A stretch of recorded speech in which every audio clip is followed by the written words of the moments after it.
Nụ na lục ơi, còn bay chật khmau xì đách plai chơ lục dây chậm na mùi rục rồi hô dùng sông plai chơ vinh.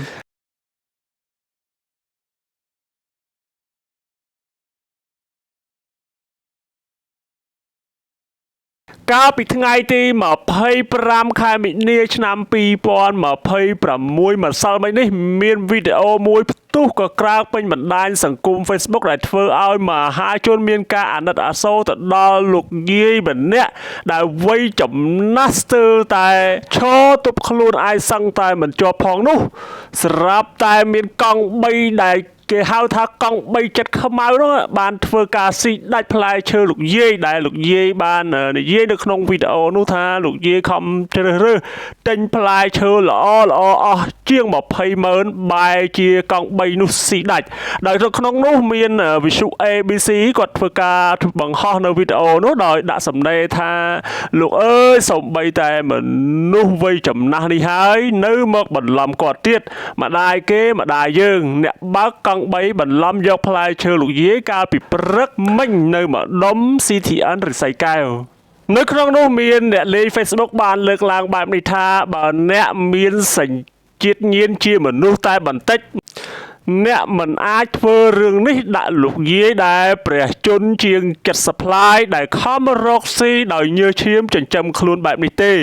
មនុស្សខ្លះអបលកាយជាមនុស្សចិត្តអាសោចអបលៈស្ដាប់ហើយអួលដើមកណាស់ឯអ្នកលេង Facebook ម្នាក់ទៀតក៏បានបញ្ចេញមតិថាចិត្តកំណត់អ្នកសាងពីអ្វីបានជាបោកបានសំបីតែមនុស្សចាស់ចំណែកអ្នកលេង Facebook ម្នាក់ទៀតបានសម្ដែងនៅការអាណិតអាសូរដោយរៀបរាប់បន្ថែមថាផ្ទះគាត់គឺនៅជិតផ្ទះម៉ាក់ខ្ញុំដែរគាត់គឺជាមនុស្សល្អណាស់គាត់មានចៅប្រុសស្រី2នាក់គាត់ខំរកលុយដើម្បីចៅគាត់ទាំងពីរមិនគួរណាអ្នករត់កង់3ធ្វើបែបនេះដាក់គាត់នោះទេខ្ញុំអាណិតគាត់ខ្លាំងណាស់ទន្ទឹមនឹងមហាជនសម្ដែងនៅការអាណិតអាសូរចំពោះលោកយាយដែលមានវ័យចំណាស់ជាង70ផ្លាយនេះស្រាប់តែនៅក្នុងនោះគេឃើញមានគណនី Facebook មួយឈ្មោះនីនដែលត្រូវបានគេស្គាល់ថាឈ្មោះឡុងម៉ានីនបានធ្វើការខមមិនថាខ្ញុំចង់ជួយលោកយាយតើតាក់ទងតាមណាបានបើអ្នកដឹងជួយប្រាប់ផងហើយគណនី Facebook ម្នាក់ទៀតឈ្មោះលៀបគាត់ថាគាត់ចង់ជួយ$100តើតាក់ទងតាមណាមិនថែមតែប៉ុណ្ណោះសំបីតែ